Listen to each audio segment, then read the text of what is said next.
ଆଜି ଆସନ୍ତୁ ଆମ୍ଭେମାନେ ରାଜା ଦାଉଦ ଓ ଖ୍ରୀଷ୍ଟ ଆନସାଙ୍ଗ ଏହି ବିଷୟର ଅନ୍ତର୍ଗତ ପରମେଶ୍ୱରଙ୍କ ବାକ୍ୟର ଅଧ୍ୟୟନ କରିବା।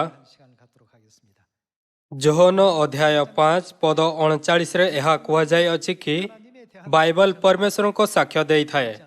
ହଁ ନା? ବାଇବଲରେ ପରମେଶ୍ୱରଙ୍କ ବିଷୟରେ ଯେ ଶରୀରରେ ଆସିଲେ ଅନେକ ସାକ୍ଷ୍ୟ ଅଛି। ଆଜି ଦାଉଦଙ୍କ ଜୀବନ ଦ୍ୱାରା ଆସନ୍ତୁ ଆମ୍ଭେ ଖ୍ରୀଷ୍ଟ ଆନସାଙ୍ଗଙ୍କ ବିଷୟରେ ଅଧ୍ୟୟନ କରିବାର କିଛି ସମୟ ନେବା, ଯିଏ ପୃଥିବୀରେ ଆସିଲେ। ଆସନ୍ତୁ ଆମ୍ଭେମାନେ ଯିଶାୟା ଅଧ୍ୟାୟ 9 ପଦ 6 ଦେଖିବା। କାରଣ ଆମ୍ଭମାନଙ୍କ ନିମନ୍ତେ ଏକ ବାଳକ ଜନ୍ମି ଅଛନ୍ତି, ଆମ୍ଭମାନଙ୍କୁ ଏକ ପୁତ୍ର ଦତ୍ତ ହୋଇଅଛନ୍ତି ଓ ତାହାଙ୍କ ସ୍କନ୍ଧରେ କର୍ତ୍ତୃତ୍ୱ ଭାର ଥୁଆଯିବ।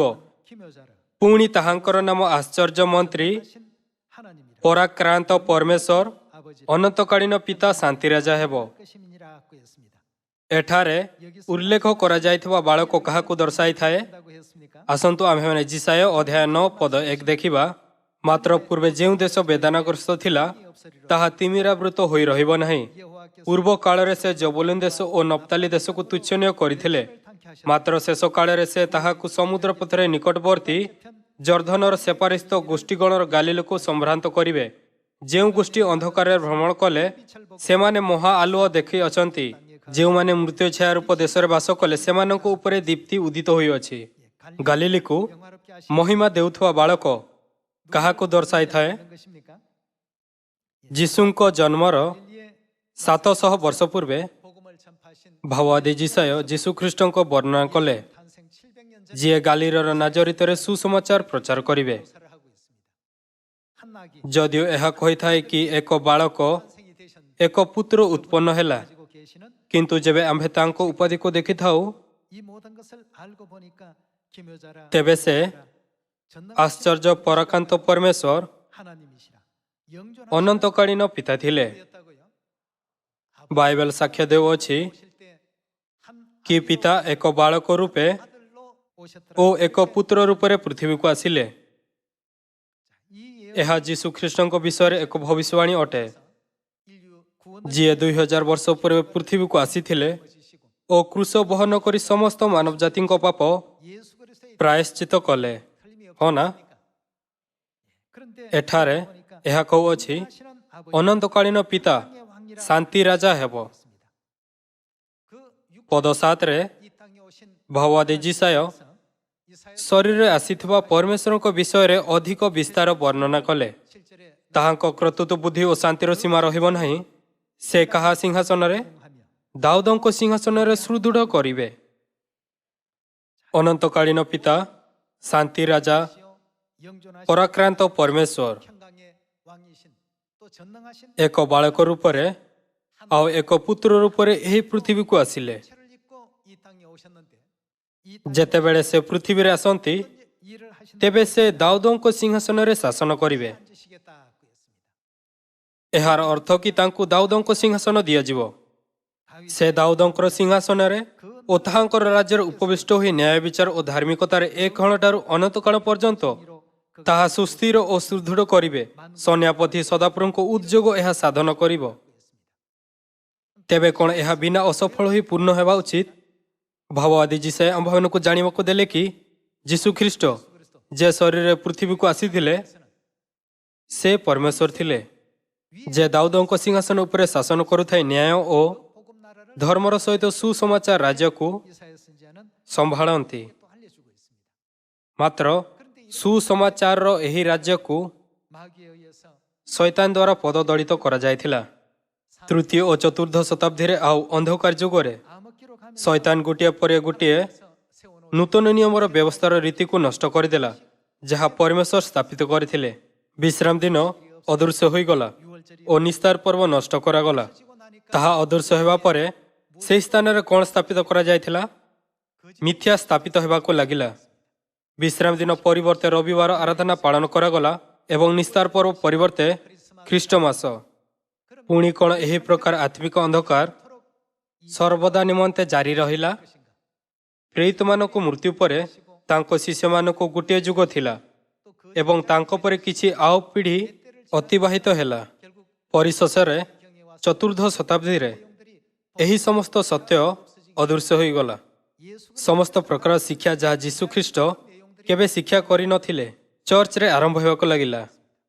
ଏହି ପରିସ୍ଥିତି ବିଷୟରେ ଭାବବାଦୀ ଦାନିଏଲ ଲେଖିଲେ, ଦୁଷ୍ଟ ଶୈତାନ ପରମେଶ୍ୱରଙ୍କ ନିଯୁକ୍ତ ସମୟ ଓ ବ୍ୟବସ୍ଥାକୁ ପରିବର୍ତ୍ତନ କରିଦେବ। ପ୍ରେରିତ ପାଉଲ ଗାଲାତୀୟ 1ରେ ଏହି ମାମଲା ବିଷୟରେ ବହୁତ ଶକ୍ତ ଚେତାବନୀ ଦେଲେ। ବ୍ରହ୍ମାଣ୍ଡର ରାଜା ପରମେଶ୍ୱର, ଯିଏ ଏକ ବାଳକ ଓ ପୁତ୍ର ରୂପରେ ଶରୀରରେ ଏହି ପୃଥିବୀକୁ ଆସିଥିଲେ, ତାହାଙ୍କ ଦ୍ୱାରା ସ୍ଥାପିତ ଜୀବନର ସତ୍ୟ ବ୍ୟବସ୍ଥାକୁ ନଷ୍ଟ କର ନାହିଁ। ସେ କହିଲେ, ଏହା ନିୟମର ନିୟମ, ଯାହା କେବେ ମଧ୍ୟ ଅଦୃଶ୍ୟ ହୋଇପାରେ ନାହିଁ, କାରଣ ସ୍ୱୟଂ ପରମେଶ୍ୱର ଏହାକୁ ଆମ୍ଭମାନଙ୍କୁ ଅନନ୍ତ ସ୍ୱର୍ଗ ରାଜ୍ୟରେ ଘେନିଯିବା ପାଇଁ ସ୍ଥାପିତ କରିଛନ୍ତି। ଏହି କାରଣରୁ ପରମେଶ୍ୱର ଏହାକୁ ଅନନ୍ତକାଳୀନ ନିୟମ ନାମ ମଧ୍ୟ ଦେଲେ। ହଁ ନା? ପରମେଶ୍ୱରଙ୍କ ଚେତାବନୀ ସତ୍ତ୍ୱେ ମିଥ୍ୟା ସିଦ୍ଧାନ୍ତ ଚର୍ଚ୍ଚରେ ପ୍ରବେଶ କରିବାକୁ ଲାଗିଲା। ଆସନ୍ତୁ ଆମ୍ଭେମାନେ ଗାଲାତୀୟ ଅଧ୍ୟାୟ 1 ଦେଖିବା। ଗାଲାତୀୟ ଅଧ୍ୟାୟ 1 ପଦ 6, ଖ୍ରୀଷ୍ଟଙ୍କ ଅନୁଗ୍ରହରେ ଯେ ତୁମ୍ଭମାନଙ୍କୁ ଆହ୍ୱାନ କଲେ, ତାହାଙ୍କଠାରୁ ତୁମ୍ଭେମାନେ ଯେ ଏଡ଼େ ଶୀଘ୍ର ବିମୁଖ ହୋଇ ଅନ୍ୟ ସୁସମାଚାର ପ୍ରତି ଅନୁରକ୍ତ ହେଉଅଛ, ଏଥିରେ ମୁଁ ଚମତ୍କୃତ ହେଉଅଛି। ପରମେଶ୍ୱର ପୃଥିବୀରେ ଶରୀରରେ ଆସି ବ୍ରହ୍ମାଣ୍ଡରେ ସବୁଠାରୁ ସିଦ୍ଧ ସତ୍ୟ ସ୍ଥାପିତ କଲେ, କିନ୍ତୁ ମନୁଷ୍ୟଙ୍କ ବିଚାର ଦ୍ୱାରା ସିଦ୍ଧ ସତ୍ୟକୁ ପରିବର୍ତ୍ତନ କରିଦିଆଗଲା। ପଦ 7, ତାହା ଅନ୍ୟ ସୁସମାଚାର ସୁଦ୍ଧା ନୁହେଁ, କେବଳ କେତେକ ତୁମ୍ଭମାନଙ୍କୁ ଅସ୍ଥିର କରିଅଛନ୍ତି ଓ ଖ୍ରୀଷ୍ଟଙ୍କ ସୁସମାଚାରକୁ ବିକୃତ କରିବାକୁ ଇଚ୍ଛା କରୁଅଛନ୍ତି। କିନ୍ତୁ ଯେଉଁ ସୁସମାଚାର ଆମ୍ଭେମାନେ ତୁମ୍ଭମାନଙ୍କ ନିକଟରେ ପ୍ରଚାର କରିଥିଲୁ, ଯଦି ଆମ୍ଭେମାନେ କିମ୍ବା ସ୍ୱର୍ଗଦୂତ ହେଲେ ମଧ୍ୟ କେହି ତଦ୍ଭିନ୍ନ ଅନ୍ୟ ସୁସମାଚାର ପ୍ରଚାର କରେ, ତେବେ ସେ କ'ଣ ହେଉ? ଶାପଗ୍ରସ୍ତ ହେଉ। ପରମେଶ୍ୱର ଆମ୍ଭମାନଙ୍କୁ ଚେତାବନୀ ଦିଅନ୍ତି କି ଯେଉଁମାନେ ସୁସମାଚାରକୁ ବିକୃତ କରିବେ, ସେମାନେ ନିଶ୍ଚିତ ଭାବରେ ଶାପଗ୍ରସ୍ତ ହେବେ। ଯଦିଓ ବାଇବେଲରେ ଶିକ୍ଷା ଓ ଚେତାବନୀ ଥିଲା, କିନ୍ତୁ ସତ୍ୟ ପରିବର୍ତ୍ତନ ହେବାକୁ ଲାଗିଲା।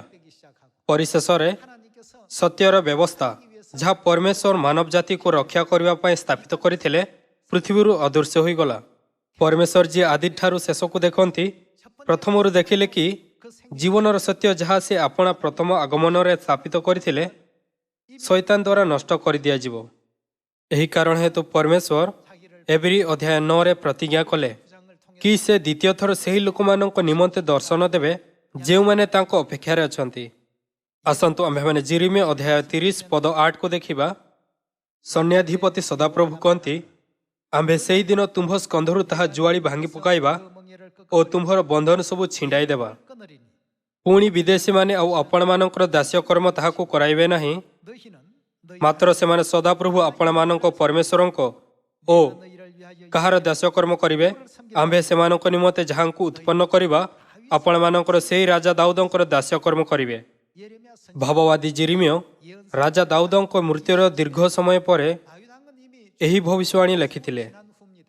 ଏହା କହୁଅଛି, ରାଜା ଦାଉଦ, ଯାହାକୁ ମୁଁ ସେମାନଙ୍କ ଉପରେ ରାଜ୍ୟ କରିବା ପାଇଁ ମନୋନୀତ କରିବି। ଏହା ଅତୀତର ଘଟଣାକୁ ନୁହେଁ, କିନ୍ତୁ ସେହି ରାଜାକୁ ଦର୍ଶାଇଥାଏ ଯାହାକୁ ଭବିଷ୍ୟତରେ ମନୋନୀତ କରାଯିବ। ହଁ ନା?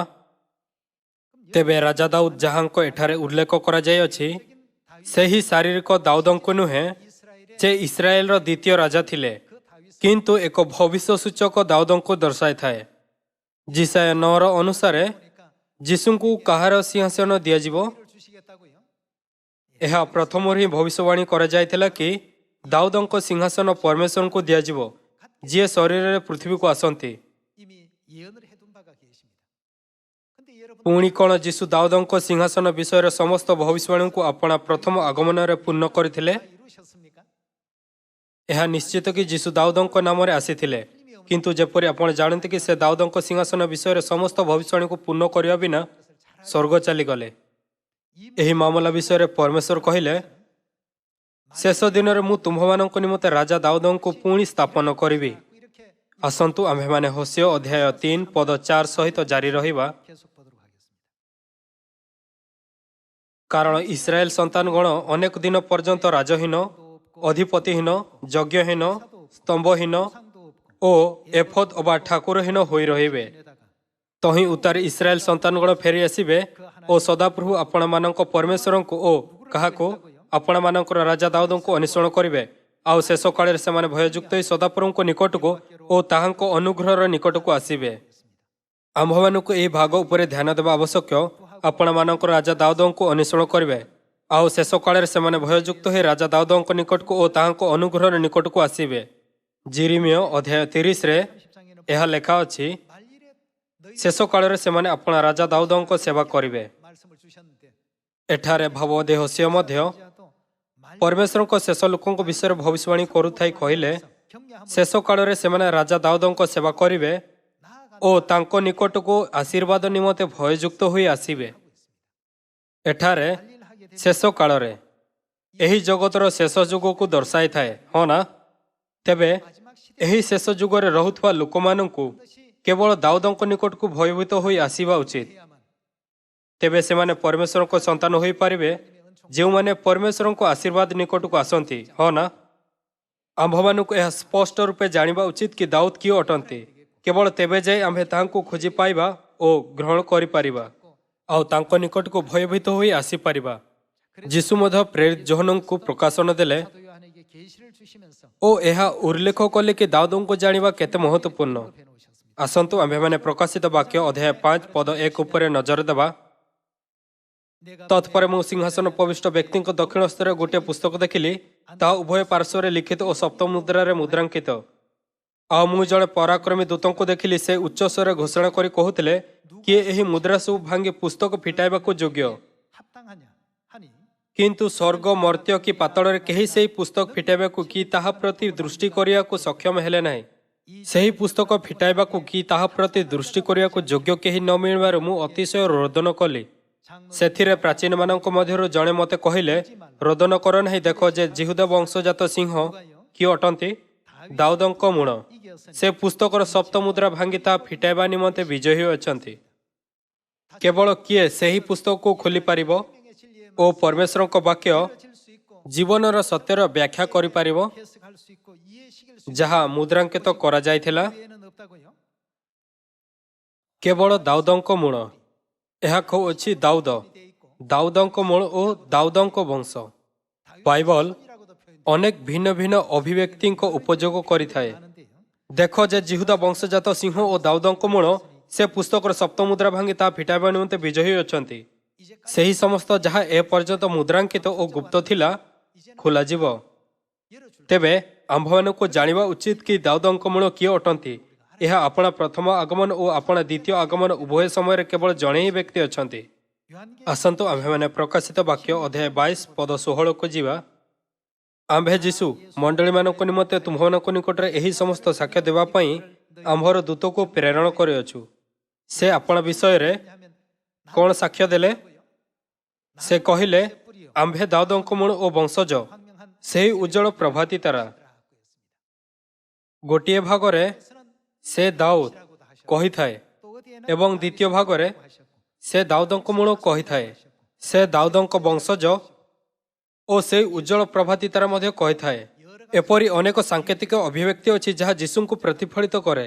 ଏହା ପ୍ରକାଶିତ ବାକ୍ୟ ଅଧ୍ୟାୟ 5 ପଦ 5ରେ ଲେଖା ହୋଇଛି, ଦାଉଦଙ୍କ ମୂଳ ସେହି ପୁସ୍ତକକୁ ଖୋଲିବା ଓ ତାହାର ସପ୍ତ ମୁଦ୍ରା ଭାଙ୍ଗିବା ନିମନ୍ତେ ବିଜୟୀ ହୋଇଅଛନ୍ତି। ଦାଉଦଙ୍କ ମୂଳ କିଏ ଅଟନ୍ତି? ସେ ଯୀଶୁଖ୍ରୀଷ୍ଟ ଅଟନ୍ତି। ଯେଶାୟା ଅଧ୍ୟାୟ 9 ପଦ 6ରେ ଦାଉଦଙ୍କ ସିଂହାସନ ଉପରେ କିଏ ଶାସନ କରିବ? ସେ ମଧ୍ୟ ଯୀଶୁଖ୍ରୀଷ୍ଟ ଅଟନ୍ତି, ହଁ ନା? ଯେତେବେଳେ ଆମ୍ଭେ ଜାଣୁ ଯେ ଅଣଜିହୁଦୀମାନଙ୍କର ଗାଲିଲକୁ କିଏ ଗୌରବ ଦେଲେ, ତେବେ ସେ ଏକ ବାଳକ ଥିଲା ଯିଏ ଏକ ପୁତ୍ର ରୂପରେ ଆସିଥିଲେ। କିନ୍ତୁ ତାହାଙ୍କୁ ଯାହା ଉପାଧି ଦିଆଗଲା ତାହା ଥିଲା ଆଶ୍ଚର୍ଯ୍ୟ ମନ୍ତ୍ରୀ, ପରାକ୍ରାନ୍ତ ପରମେଶ୍ୱର, ଅନନ୍ତକାଳୀନ ପିତା, ଶାନ୍ତିରାଜା ହେବ। ଆତ୍ମିକ ଦୁନିଆରେ ସେ ପିତା ପରମେଶ୍ୱର ଅଟନ୍ତି। କିନ୍ତୁ ଯିଶାୟା ଭବିଷ୍ୟବାଣୀ କରିଛନ୍ତି କି ସେ ଜଣେ ପୁତ୍ର ରୂପେ ଆଉ ଏକ ବାଳକ ରୂପେ ଏହି ପୃଥିବୀରେ ଆସିବେ। ଯିଶାୟା ଅଧ୍ୟାୟ 9ରେ ଭବିଷ୍ୟବାଣୀ କରାଯାଇଥିଲା କି ସେ ଦାଉଦଙ୍କ ସିଂହାସନ ଉପରେ ଓ ତାହାଙ୍କ ରାଜ୍ୟ ଏବଂ ତାଙ୍କ ଲୋକମାନଙ୍କ ଉପରେ ଶାସନ କରିବେ। କିନ୍ତୁ ନୂତନ ନିୟମର ବ୍ୟବସ୍ଥାକୁ ଯାହା ସେ 2000 ବର୍ଷ ପୂର୍ବେ ସ୍ଥାପିତ କରିଥିଲେ, ଶୈତାନ ଦ୍ୱାରା ସମ୍ପୂର୍ଣ୍ଣ ଭାବରେ ନଷ୍ଟ କରାଯାଇଥିଲା। ଶୈତାନ ଯାହା ମଧ୍ୟ ମିଥ୍ୟା ଶିକ୍ଷା ବୁଣିଥିଲା ତାହା 1000 ବର୍ଷରୁ ଅଧିକ ସମୟ ପର୍ଯ୍ୟନ୍ତ ଓ ଏ ପର୍ଯ୍ୟନ୍ତ ମଧ୍ୟ ବୃଦ୍ଧି ଓ ପ୍ରତିଫଳିତ ହେଉଅଛି। जदि परमेश्वर एहाको छाड़ी दियन्ते तेबे एही जुगरे सत्य बिना समस्त मानव जाति असहाय होई मरी पारंती। एथिपाई से एब्री अध्याय 9 रे भविष्यवाणी कले कि से उद्धार देवा निमंते शरीर रे द्वितीय थर आसीबे। आसंतु आम्भे माने लूक अध्याय 3 पद 21 देखिबा। कारण जीशु पृथ्वी को आसीबे ओ तांकु दाऊदंको सिंहासन दिया जिवो। एथिपाई आम्भमानंको जीशु ओ दाऊदंको मध्यरे संबंधर अध्ययन करिवार आवश्यकता अछि। द्वितीय सामुएल 5 अनुसारे दाऊद केबे राजा हेले जेतेबेले से 30 वर्षर थिला। दाऊदंको कार्य जीशु ख्रीष्टंको कार्य सहित संपूर्ण भावरे खाप खाउची। एथिपाई आम्भमानंको भविष्यवाणी ओ ताहार पूर्णता उपरे संपूर्ण भावरे ध्यान देई बाइबल को बुझिवार आवश्यकता अछि। आसंतु आम्भे माने पद 21 देखिबा।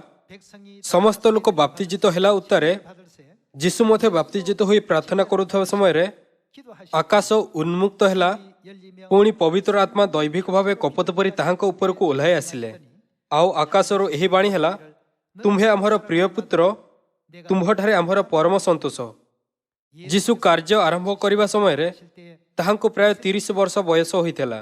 से 30 वर्ष बयस रे बाप्तिस्म नैथिले आउ घोषणा कले मन परिवर्तन कर कारण स्वर्गराज सन्निकट। हाँ ना? सही समय जीशु केते वर्षर थिले जेतेबेले जीशु कार्य करिबा को आरंभ कले सेतेबेले प्राय 30 वर्ष बयस होइतेला। पुणी दाऊदंको विषय रे आउ कोन? आसंतु आम्हे माने द्वितीय सामुएल अध्याय 5 पद 4 को जिबा। दाऊद 30 वर्ष बयस रे राजत्व करिया को आरंभ कले ओ से केते वर्ष पर्यंत 40 वर्ष पर्यंत राजत्व कले। 30 वर्षर आयु रे दाऊदंको अभिषेक होइथिला। से 30 वर्षर आयु रे सिंहासन उपरे बसिले आउ 40 वर्ष पर्यंत राजत्व कले। जीशु मध्य 30 वर्षर आयु रे बाप्तिस्म नेले जहा आत्मिक अभिषेक अटे। बाप्तिस्म एक एपरि विषय जहाको आम्हे माने अपना जीवन काल रे थरे प्राप्त करू। लूक अध्याय 12 रे आउ एक महत्वपूर्ण भविष्यवाणी अछि। आसंतु आम्हे माने पद 49 देखिबा। एठारे मु जीशुंकु बुझाउछि, मु पृथ्वी रे अग्नि निक्षेप करिବାକୁ आसीअछि। आउ ताहा जदि प्रज्वलित हेलाणी ताहाले मोर आउ कोन बांछा? मात्र मते एक कोन नेबाको हबो? बाप्तिस्म रे बाप्तिजित हेबाको हबो। लूक अध्याय 3 कहिथाए समस्त लोक बाप्तिजित हेला उत्तारे जीशु मध्य बाप्तिजित होई। जीशु प्रथमे ही सही समय रे बाप्तिजित होइथिले। किंतु अध्याय 12 रे से कहिले मु पृथ्वी रे अग्नि निक्षेप करिବାକୁ आसीअछि। आउ ताहा जदि प्रज्वलित हेलाणी ताहाले मोर आउ कोन बांछा? मात्र मते एक बाप्तिस्म रे बाप्तिजित हेबाको हबो। से एहा कहउथाए कि मते एक बाप्तिस्म हेबार अछि। एपरि कथा कले जेपरि से एबे पर्यंत बाप्तिस्म नै नाहांती। एहार अर्थ कि तांको पुणी तरे बाप्तिस्म नेबार अछि। हाँ ना? बाप्तिस्म नेबा निमंते तांको शरीर रे आसीबा दरकार। तांको प्रथम आगमन और द्वितीय आगमन उभय समय रे से कहा सिंहासन उपरे उपविष्ट हेबे? तांको दाऊदंको सिंहासन उपरे उपविष्ट हेबा दरकार। दाऊद 30 वर्षर आयु रे अपना सिंहासन उपरे बसिले और से 40 वर्ष पर्यंत राजत्व कले। जीशु 30 वर्ष आयु रे आत्मिक अभिषेक अर्थात बाप्तिस्म प्राप्त कले आउ सुसमाचार राज्य रे शासन करिबा आरंभ कले। जदिओ से 30 वर्ष आयु रे सिंहासन उपरे बसिले किंतु 3 वर्ष पर्यंत प्रचार करिबा परे तांको क्रूसबिद्ध करागला। से राजा दाऊदंको रूपे 40 वर्ष पर्यंत राजत्व करिबार भविष्यवाणी को पूर्ण कले नाही। पुणी से अवशिष्टांश 37 वर्ष केबे पूर्ण करिवे? जेमिति एब्री अध्याय 9 पद 28 रे देखा जाय अछि। दाऊदंको भविष्यवाणी को पूर्ण करिया निमंते से आउ थरे आसीबार प्रतिज्ञा कले। द्वितीय आगमन ख्रीष्टंको 30 वर्षर आयु रे बाप्तिस्म नेबा दरकार। आउ 37 वर्ष निमंते सुसमाचार प्रचार करिबा उचित। केवल तेबे से दाऊदंको सिंहासनर भविष्यवाणी को पूर्ण करि पारिबे।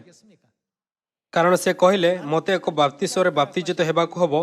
एठरे बाप्तिस्म तांको प्रथम आगमन को नुहे किंतु केओ आगमन को दर्शाई थाए। एहार अर्थ कि से अपना द्वितीय आगमन समय रे पुणी तरे बाप्तिस्म नेबे। हाँ ना? आउ ताहा समाप्त न हेबा पर्यंत मु किपरि निष्पीडित हेउअछि। जिसे अध्याय 46 पद 10 कहि थाए आम्बे शेष विषय आदि ठारू प्राचीन कालरू जणाऊ आउ कहू। जेतेबेले से जगतर शेष पर्यंत समस्त वस्तु को देखिले तेबे ताहा वास्तव रे निराशाजनक थिला। ସେ ବହୁତ ଦୁଃଖିତ ଥିଲେ। ଏଥିପାଇଁ ସେ କହିଲେ, ମୋତେ ଏକ ବାପ୍ତିସ୍ମରେ ବାପ୍ତିଜିତ ହେବାକୁ ହେବ, ଆଉ ତାହା ସମାପ୍ତ ନ ହେବା ପର୍ଯ୍ୟନ୍ତ ମୁଁ କିପରି ନିଷ୍ପୀଡ଼ିତ ହେଉଅଛି। ଆପଣା ପ୍ରଥମ ଆଗମନରେ ସେ କେବଳ 3 ବର୍ଷ ପାଇଁ ଦାଉଦଙ୍କ ସିଂହାସନ ଉପରେ ରାଜତ୍ୱ କରିବା ପରେ ସ୍ୱର୍ଗ ଚାଲିଗଲେ। ଅବଶେଷ 37 ବର୍ଷ ମଧ୍ୟ ପୂର୍ଣ୍ଣ ହେବା ଦରକାର। ଏଥିପାଇଁ ସେ ଦ୍ୱିତୀୟ ଥର ଆସିବାର ପ୍ରତିଜ୍ଞା କଲେ, କାରଣ ତାଙ୍କୁ ଏକ ଏପରି ଶରୀର ସହିତ ଆସିବାର ଅଛି ଯାହାକୁ ବାପ୍ତିସ୍ମ ଦିଆଯାଇପାରେ। ତେବେ ତାଙ୍କୁ ପୁଣି ଶରୀରରେ ଆସିବାର ଅଛି। ତାଙ୍କୁ ଦାଉଦଙ୍କ ଭବିଷ୍ୟବାଣୀ ଅନୁସାରେ ଠିକ୍ 30 ବର୍ଷ ଆୟୁରେ ବାପ୍ତିସ୍ମ ନେବା ଉଚିତ। ମହତ୍ତ୍ୱପୂର୍ଣ୍ଣ ବିଷୟ ଏହା କି ତାଙ୍କୁ କେଉଁ ବର୍ଷରେ 30 ବର୍ଷର ହେବା ଉଚିତ। ଏହି ମାମଲା ବିଷୟରେ ଆସନ୍ତୁ ଆମେ ମାଥିଓ ଅଧ୍ୟାୟ 24 ଉପରେ ଏକ ନଜର ଦେବା। ମାଥିଓ ଅଧ୍ୟାୟ 24 ପଦ 32। ଡିମିରି ବୃକ୍ଷରୁ ଦୃଷ୍ଟାନ୍ତ ଶିକ୍ଷା କର। ମାଥିଓ ଅଧ୍ୟାୟ 24ରେ ସେହି ଭବିଷ୍ୟବାଣୀ ସାମିଲ ଅଛି ଯାହା ଜଗତର ଶେଷରେ ପୂର୍ଣ୍ଣ ହେବ। ଆସନ୍ତୁ ଆମ୍ଭେମାନେ ମାଥିଓ ଅଧ୍ୟାୟ 24 ପଦ 3 ଦେଖିବା। ପରେ ସେ ଜିତ ପର୍ବତ ଉପରେ ବସନ୍ତେ ଶିଷ୍ୟମାନେ ତାହାଙ୍କ ଛାମୁକୁ ଗୋପନରେ ଆସି ପଚାରିଲେ, ଏସବୁ କେବେ ଘଟିବ? ପୁଣି ଆପଣଙ୍କ ଆଗମନ ଓ ଯୁଗାନ୍ତର ଲକ୍ଷଣ କ'ଣ ତାହା ଆମ୍ଭମାନଙ୍କୁ କୁହନ୍ତୁ। ଶିଷ୍ୟମାନେ ଉତ୍ସୁକ ଥିଲେ ଓ ସେମାନେ ଦୁଇଟି ବିଷୟ ପଚାରିଲେ, ଆପଣ ପୁଣି କେବେ ଆସିବେ? ଯୁଗାନ୍ତର ଲକ୍ଷଣ କ'ଣ? ଯୀଶୁ ସେହି ପ୍ରଶ୍ନର ଉତ୍ତର ଦେଲେ। ପଦ 32ରେ ଯୀଶୁ ସେମାନଙ୍କୁ ଡିମିରି ବୃକ୍ଷର ଦୃଷ୍ଟାନ୍ତ ଶିକ୍ଷା କରିବାକୁ କହିଲେ। ଡିମିରି ବୃକ୍ଷର ଦୃଷ୍ଟାନ୍ତ ଶିକ୍ଷା କର। ଯେତେବେଳେ ତାହାର ଶାଖା ସରସ ହୋଇ ପରିଲବିତ ହୁଏ, ସେତେବେଳେ ଗ୍ରୀଷ୍ମକାଳ ସନ୍ନିକଟ ବୋଲି ତୁମ୍ଭେମାନେ ଜାଣିଥାଅ। ସେହିପରି ତୁମ୍ଭେମାନେ ମଧ୍ୟ ଏହି ସମସ୍ତ ଦେଖିଲେ ସେ ଦ୍ୱାରର ସନ୍ନିକଟ ଏହା ଜାଣ। ଆମ୍ଭେ ଶିକ୍ଷା କଲୁ କି ଡିମିରି ବୃକ୍ଷ ଇସ୍ରାଏଲ ଦେଶକୁ ଦର୍ଶାଇଥାଏ। 70 ଖ୍ରୀଷ୍ଟାବ୍ଦରେ ଇସ୍ରାଏଲ ଆପଣା ରାଜ୍ୟ ହରାଇଲା ଓ ସମ୍ପୂର୍ଣ୍ଣ ଭାବରେ ନଷ୍ଟ ହୋଇଗଲା। ଯଦିଓ ତାଙ୍କ ରାଜ୍ୟ ନଷ୍ଟ ହୋଇଯାଇଥିଲା, କିନ୍ତୁ ଇସ୍ରାଏଲ 1900 ବର୍ଷର ଲମ୍ବା ଅବଧି ପରେ 1948ରେ ଆପଣା ରାଜ୍ୟ ପୁନଃପ୍ରାପ୍ତ କଲା। ବାଇବଲ ଏହା କହୁଥାଇ ଏହି ଘଟଣାକୁ ବର୍ଣ୍ଣନା କଲା। ଡିମିରି ବୃକ୍ଷ ଯାହା ଶୁଷ୍କ ହୋଇଯାଇଥିଲା ପୁନର୍ଜୀବିତ ହୋଇଗଲା। ତାହାର ଶାଖା କୋମଳ ହେବାକୁ ଲାଗିଲା ଓ ପତ୍ର ବାହାରିବାକୁ ଲାଗିଲା। ଏହି ଦୃଷ୍ଟାନ୍ତ ଇସ୍ରାଏଲର ସ୍ୱାଧୀନତାର ବର୍ଣ୍ଣନା କରିଥାଏ। ଡିମିରି ବୃକ୍ଷର ଦୃଷ୍ଟାନ୍ତ ଶିକ୍ଷା କର। ଯେତେବେଳେ ତାହାର ଶାଖା ସରସ ହୋଇ ପରିଲବିତ ହୁଏ, ସେତେବେଳେ ଗ୍ରୀଷ୍ମକାଳ ସନ୍ନିକଟ ବୋଲି ତୁମ୍ଭେମାନେ ଜାଣିଥାଅ। ସେହିପରି ତୁମ୍ଭେମାନେ ମଧ୍ୟ ଏହି ସମସ୍ତ ଦେଖିଲେ। ଅନ୍ୟ ଶବ୍ଦରେ, ଯେବେ ତୁମ୍ଭେ ଡିମିରି ବୃକ୍ଷର ଶାଖା ସରସ ଓ ପରିଲବିତ ହେବାର ଦେଖିବ, ତେବେ ଜାଣିଯିବ କି କିଏ ସନ୍ନିକଟ, ସେ ଦ୍ୱାରର ସନ୍ନିକଟ ଏହା ଜାଣ। ଯେତେବେଳେ ଶିଷ୍ୟମାନେ ପଚାରିଲେ, ଆପଣ ପୁଣି କେବେ ଆସିବେ? ତେବେ ଏହା ଶିଷ୍ୟମାନଙ୍କୁ ଦିଆଯାଇଥିବା ଉତ୍ତର ଥିଲା। ଏହାର ଅର୍ଥ କି ସେହି ସମୟ ସେ ଦ୍ୱିତୀୟ ଥର ଦର୍ଶନ ଦେବେ ଓ ସୁସମାଚାର ନିମନ୍ତେ ଦ୍ୱାର ଖୋଲିଦେବେ।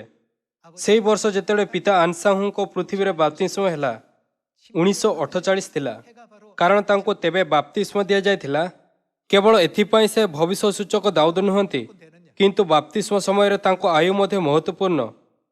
ଦାଉଦଙ୍କ ସିଂହାସନ ଭବିଷ୍ୟଣକୁ ପୂର୍ଣ୍ଣ କରିବା ପାଇଁ ପ୍ରଥମ ଆଗମନ ଯୀଶୁଙ୍କୁ 30 ବର୍ଷର ଆୟୁରେ ବାପ୍ତିସ୍ମ ନେବାକୁ ପଡ଼ିଲା, ଆଉ ଦ୍ୱିତୀୟ ଆଗମନ ଯୀଶୁଙ୍କୁ ଦାଉଦଙ୍କ ସିଂହାସନର ଭବିଷ୍ୟଣକୁ ପୂର୍ଣ୍ଣ କରିବା ଜାରି ରଖିବା ଉଚିତ। ଏଥିପାଇଁ ତାଙ୍କୁ 30 ବର୍ଷର ଆୟୁରେ ବାପ୍ତିସ୍ମ ନେବାର ଅଛି ଓ 37 ବର୍ଷ ପର୍ଯ୍ୟନ୍ତ ସୁସମାଚାର ପଥରେ ଚାଲିବାର ଅଛି। ବର୍ଷ 1948 କେବଳ ଏଥିପାଇଁ ମହତ୍ତ୍ୱପୂର୍ଣ୍ଣ ନୁହେଁ କି ସେହି ବର୍ଷ ଇସ୍ରାଏଲର ସ୍ୱାଧୀନତା ହେଲା, କିନ୍ତୁ ସେହି ବର୍ଷରୁ ଖ୍ରୀଷ୍ଟଙ୍କୁ ବାପ୍ତିସ୍ମ ନେଇ ସୁସମାଚାର ରାଜ୍ୟ ନିମନ୍ତେ ଦ୍ୱାର ଖୋଲିବାର ଥିଲା। ଯଦି ଆପଣ 1948ରେ 37 ବର୍ଷ ଯୋଗ କରନ୍ତି, ତେବେ ଏହା କେଉଁ ବର୍ଷ? ଭବିଷ୍ୟବାଣୀ ଅନୁସାରେ ସେ 1985 ଫେବୃଆରୀକୁ ସ୍ୱର୍ଗକୁ ଚାଲିଗଲେ। ଯିଏ ଦାଉଦଙ୍କ ସିଂହାସନର ଭବିଷ୍ୟବାଣୀକୁ ସଠିକ ଭାବରେ ପୂର୍ଣ୍ଣ କଲେ, ଆମ୍ଭମାନଙ୍କ ସ୍ୱର୍ଗୀୟ ପିତା ଖ୍ରୀଷ୍ଟ ଆନସାଂହୁ ଅଟନ୍ତି। ଭାଇ ଓ ଭଉଣୀମାନେ, ମୁଁ ଆପଣ ସମସ୍ତଙ୍କୁ ସେହି ସମସ୍ତ ଦେଖାଉଛି ଯେମିତି ତାହା ଅଛି। ତେବେ 1948ରେ ତାଙ୍କ ବାପ୍ତିସ୍ମ ହେବା ନିମନ୍ତେ ତାଙ୍କ ଜନ୍ମ କେବେ ହେବା ଦରକାର? ତାଙ୍କ ଜନ୍ମ 1918ରେ ହେବା ଦରକାର। ଏଥିପାଇଁ ସେ ଠିକ୍ ବର୍ଷ 1918ରେ ଆସିଲେ। ବାଇବଲରେ କୌଣସି ମଧ୍ୟ ଭବିଷ୍ୟବାଣୀ ଭୁଲ ନୁହେଁ, କାରଣ ଏହା ଲେଖାଯାଇଅଛି, ପବିତ୍ର ଶାସ୍ତ୍ର ତାହା ଯାହା ମୋ ବିଷୟରେ ସାକ୍ଷ୍ୟ ଦିଏ, ତେବେ କ'ଣ ତାହା ସେହି ପ୍ରକାର ପୂର୍ଣ୍ଣ ହେବା ଉଚିତ ନୁହେଁ? ଯେତେବେଳେ ସେ ଦ୍ୱିତୀୟ ଥର ଆସିଲେ, ସେତେବେଳେ ମଧ୍ୟ ସେ ଏପରି ହିଁ ଆସିଲେ ନାହିଁ। ସେ ବାଇବଲର ଅନ୍ୟ ଭବିଷ୍ୟବାଣୀକୁ ମଧ୍ୟ ପୂର୍ଣ୍ଣ କଲେ। ଆସନ୍ତୁ ଆମ୍ଭେମାନେ ମିଖା ଅଧ୍ୟାୟ 4 ଉପରେ ଏକ ନଜର ଦେବା। ମିଖା ଅଧ୍ୟାୟ 4 ପଦ 1। ମାତ୍ର ଶେଷ କାଳରେ ଏ ରୂପ ଘଟିବ, ସଦାପ୍ରଭୁଙ୍କ ଗୃହର ପର୍ବତଗଣ ଶିଖର ଉପରେ ସ୍ଥାପିତ ହେବ। ଏହା ଶେଷ ଦିନ ବିଷୟରେ ଏକ ଭବିଷ୍ୟବାଣୀ। ମାତ୍ର ଶେଷ କାଳରେ ଏ ରୂପ ଘଟିବ, ସଦାପ୍ରଭୁଙ୍କ ଗୃହର ପର୍ବତଗଣର ଶିଖର ଉପରେ ସ୍ଥାପିତ ହେବ ଓ ଉପପର୍ବତଗଣ ଅପେକ୍ଷା ଉଚ୍ଚୀକୃତ ହେବ। ଆଉ ଅନେକ ଗୋଷ୍ଠୀ ଗଣି ସ୍ରୋତ ପରି ତହିଁ ମଧ୍ୟକୁ ବହି ଆସିବେ। ପୁଣି ଅନେକ ଗୋଷ୍ଠୀ ଯାଉ ଯାଉ କହିବେ, ତୁମ୍ଭେମାନେ ଆସ ସଦାପ୍ରଭୁଙ୍କ ପର୍ବତକୁ, ଯାକୁବର ପରମେଶ୍ୱରଙ୍କ ଗୃହକୁ ଆମ୍ଭେମାନେ ଯାଉ। ତହିଁରେ ସେ ଆପଣା ପଥ ବିଷୟ ଆମ୍ଭମାନଙ୍କୁ ଶିକ୍ଷା ଦେବେ। ପରମେଶ୍ୱର ସ୍ୱୟଂ ଶେଷ ଦିନରେ ଆମ୍ଭମାନଙ୍କୁ ଶିଖାଇବେ। ତେବେ ସେ ଆମ୍ଭମାନଙ୍କୁ ଆପଣା ଶିକ୍ଷା କେଉଁଠୁ ଦେବେ ଓ ଆମ୍ଭେମାନେ ତାହାଙ୍କ ମାର୍ଗରେ ଗମନ କରିବା? କାରଣ ସିଓନ ଠାରୁ ବ୍ୟବସ୍ଥା ଓ ଜିରୁସାଲମ ଠାରୁ ସଦାପ୍ରଭୁଙ୍କର ବାକ୍ୟ ନିର୍ଗତ ହେବ। ଏହା ଲେଖା ଅଛି କି ପରମେଶ୍ୱରଙ୍କ ଶିକ୍ଷା ସିଓନରେ ଏବଂ ଜିରୁସାଲମରେ ପୁରା ହେବ। ସିଓନ ସେ ସ୍ଥାନ ଯେଉଁଠି ପରମେଶ୍ୱରଙ୍କ ପର୍ବ ପାଳନ କରାଯାଏ। ବିଶ୍ରାମ ଦିନ ଏକ ସାପ୍ତାହିକ ପର୍ବ ଅଟେ, ଆଉ ବାର୍ଷିକ ପର୍ବ ଏହା ନିସ୍ତାର ପର୍ବ, ଖମିର ଶୂନ୍ୟ ରୁଟିର ପର୍ବ, ପ୍ରଥମ ଫଳର ପର୍ବ, ସାପ୍ତାହିକ ପର୍ବ, ତୁରୀ ଧ୍ୱନି ପର୍ବ, ପ୍ରାୟଶ୍ଚିତ୍ତର ଦିନ ଓ ପତରକୋଟିର ପର୍ବ। ପରମେଶ୍ୱର ଆମ୍ଭମାନଙ୍କୁ ସିଓନରେ ଶିଖାଇବେ, ଯେଉଁଠି ଏହି ସମସ୍ତ ପର୍ବ ପାଳନ କରାଯାଏ। ଏଥିପାଇଁ ଦାଉଦଙ୍କ ସିଂହାସନରେ ଦ୍ୱିତୀୟ ଥର ପରମେଶ୍ୱରଙ୍କୁ ଆସିବା ଓ ଆମ୍ଭମାନଙ୍କୁ ପରମେଶ୍ୱରଙ୍କ ବାକ୍ୟ ଶିଖାଇବା ନିଶ୍ଚିତ ହିଁ ସିଓନରେ ହେବା ଦରକାର, ଯେଉଁଠି ପର୍ବ ପାଳନ କରାଯାଏ। କାରଣ ସେ ଦାଉଦଙ୍କ ସିଂହାସନରେ ଆସୁଛନ୍ତି, ତେଣୁ ତାଙ୍କୁ 30 ବର୍ଷର ଆୟୁରେ 1948ରେ ବାପ୍ତିସ୍ମ ନେବାର ଅଛି, ଯେତେବେଳେ ଡିମିରି ବୃକ୍ଷର ଶାଖା ସରସ ହୁଏ ଓ ତାହା ପ୍ରଲୋଭିତ ହୁଏ। ଆଉ ତାଙ୍କୁ 37 ବର୍ଷ ପର୍ଯ୍ୟନ୍ତ ସୁସମାଚାର ପ୍ରଚାର କରିବାର ଅଛି। ହଁ ନା? ସେହି ସମୟ ଆପଣ ଜାଣିବେ କି ସେ ସନ୍ନିକଟ, ବରଂ ଦ୍ୱାର ନିକଟରେ ଅଛନ୍ତି। ସୁସମାଚାରର ପ୍ରଚାର ସେହି ସମୟରେ ପୁଣି ଥରେ ଆରମ୍ଭ ହେବା ଦରକାର। ଶେଷ ଦିନରେ ପିତା ଆନସାଙ୍ଗ ହୋଙ୍ଗ ପୃଥିବୀକୁ ଆସିଲେ ଆଉ ଆମ୍ଭମାନଙ୍କୁ ସିଓନରେ ଶିକ୍ଷା ଦେଲେ। ତେବେ କ'ଣ ହେବ ଯେତେବେଳେ ଆମ୍ଭେ ତାଙ୍କ ଶିକ୍ଷା ପ୍ରାପ୍ତ କରିବା? ଆସନ୍ତୁ ଆମ୍ଭେମାନେ ଜିହିଜିକଲ ଅଧ୍ୟାୟ 37 ପଦ 24ରେ ଏହାର ଉତ୍ତର ଖୋଜିବା। ଜିହିଜିକଲ ଅଧ୍ୟାୟ 37 ପଦ 24। ପୁଣି ଆମ୍ଭର ଦାସ ଦାଉଦ ସେମାନଙ୍କ ଉପରେ ରାଜା ହେବେ ଓ ସେ ସମସ୍ତଙ୍କର ଏକ ପାଳକ ହେବେ। ଭାବବାଦୀ ଜିହିଜିକଲ ଏହା ରାଜା ଦାଉଦଙ୍କ ମୃତ୍ୟୁର ଲମ୍ବା ସମୟ ପରେ ରେକର୍ଡ କଲେ, କାରଣ ଲେଖାଯାଇଅଛି, ଆମ୍ଭର ଦାସ ଦାଉଦ ସେମାନଙ୍କ ଉପରେ ରାଜା ହେବେ। ଏହା ଭବିଷ୍ୟତରେ ହେବାକୁ ଥିବା ବିଷୟକୁ କହୁଅଛି।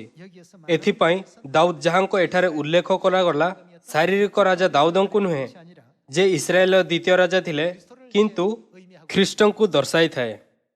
ପୁଣି ଆମ୍ଭର ଦାସ ଦାଉଦ ସେମାନଙ୍କ ଉପରେ ରାଜା ହେବେ ଓ ସେ ସମସ୍ତଙ୍କର ଏକ ପାଳକ ହେବେ। ସେମାନେ କ'ଣ କରିବେ?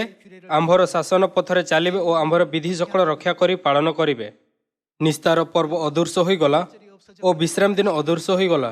ନୂତନ ନିୟମର ସତ୍ୟ ଓ ପର୍ବ ସମ୍ପୂର୍ଣ୍ଣ ଭାବରେ ଅଦୃଶ୍ୟ ହୋଇଗଲା।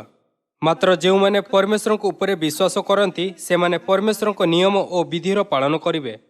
ଦାଉଦଙ୍କ ପ୍ରକଟ ହେବା କ୍ଷଣି ନୂତନ ନିୟମର ସମସ୍ତ ନିୟମ, ବିଧି ଓ ବ୍ୟବସ୍ଥାର କ'ଣ ହେବ? ଯାହା ଥରେ ଅଦୃଶ୍ୟ ହୋଇଯାଇଥିଲା, ସେହି ସମସ୍ତ ପୁନଃସ୍ଥାପିତ ହେବ। ଏଥିପାଇଁ ଲେଖା ଅଛି କି ଶେଷ ଦିନରେ ସେ ଆମ୍ଭମାନଙ୍କୁ ଆପଣା ପଥ ଶିଖାଇବେ।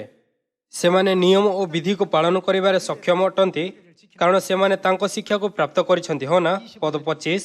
ଆଉ ଆମ୍ଭେ ଆପଣା ଦାସ ଯାକୁବକୁ ଯେଉଁ ଦେଶ ଦେଇଅଛୁ ଓ ଯହିଁ ମଧ୍ୟରେ ତୁମମାନଙ୍କ ପିତୃପୁରୁଷଗଣ ବାସ କଲେ, ସେହି ଦେଶରେ ସେମାନେ ବାସ କରିବେ। ପୁଣି ସେମାନେ ଅର୍ଥାତ୍ ସେମାନେ, ସେମାନଙ୍କର ସନ୍ତାନମାନେ ଓ ସେମାନଙ୍କ ସନ୍ତାନଗଣର ସନ୍ତାନମାନେ ସଦାକାଳ ତହିଁ ମଧ୍ୟରେ ବାସ କରିବେ। ଆଉ ଆମ୍ଭର ଦାସ ଦାଉଦ କ'ଣ ହେବେ? ସଦାକାଳ ସେମାନଙ୍କର ଅଧିପତି ହେବେ। ଆହୁରି ଆମ୍ଭେ ସେମାନଙ୍କ ସହିତ ଶାନ୍ତିରେ ଏକ ନିୟମ ସ୍ଥିର କରିବା। ତାହା ସେମାନଙ୍କ ସହିତ ଚିରକାଳୀନ ନିୟମ ହେବ।